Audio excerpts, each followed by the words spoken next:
Nous avons pu constater une forme de prédation étrangère sur des intérêts économiques nationaux. Les menaces sont grandissantes puisque celles et ceux qui s'intéressent à nous viennent aussi nous capter nos technologies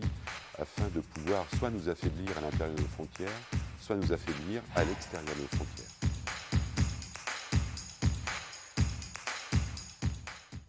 En 2024, la France est le premier pays d'accueil des investissements internationaux,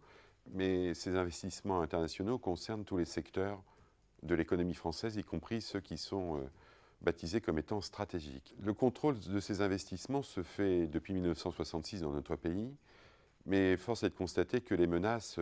sont grandissantes puisque celles et ceux qui s'intéressent à nous viennent aussi nous capter nos technologies afin de pouvoir soit nous affaiblir à l'intérieur de nos frontières, soit nous affaiblir à l'extérieur de nos frontières. Notre mission a abouti sur des recommandations que va vous présenter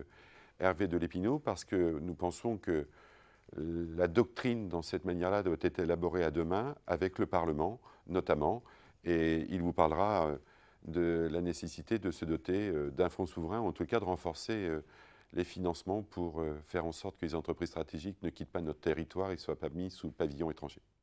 La question des investissements étrangers en France a évolué ces dernières années, entre autres avec le décret d'Arnaud Montebourg lorsqu'il était ministre de l'économie, parce que nous avons pu constater une forme de prédation étrangère sur des intérêts économiques nationaux. Et se dégagent de nos travaux deux points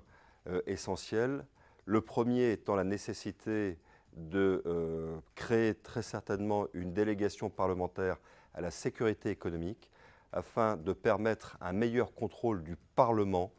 sur certains choix qui pourraient être faits par le ministre de l'économie concernant les investissements étrangers en France, afin qu'un scandale comme celui d'Alstom ou de Technip ne se renouvelle pas. Et deuxième point, la nécessité d'être beaucoup plus robuste sur le plan financier afin de permettre à des entreprises qui ont besoin de renforcer leur trésorerie d'avoir accès à ce crédit. Et là se pose la question de la création d'un fonds souverain français qui viendrait au soutien de ces entreprises qui pourraient être prédatées par des investisseurs étrangers.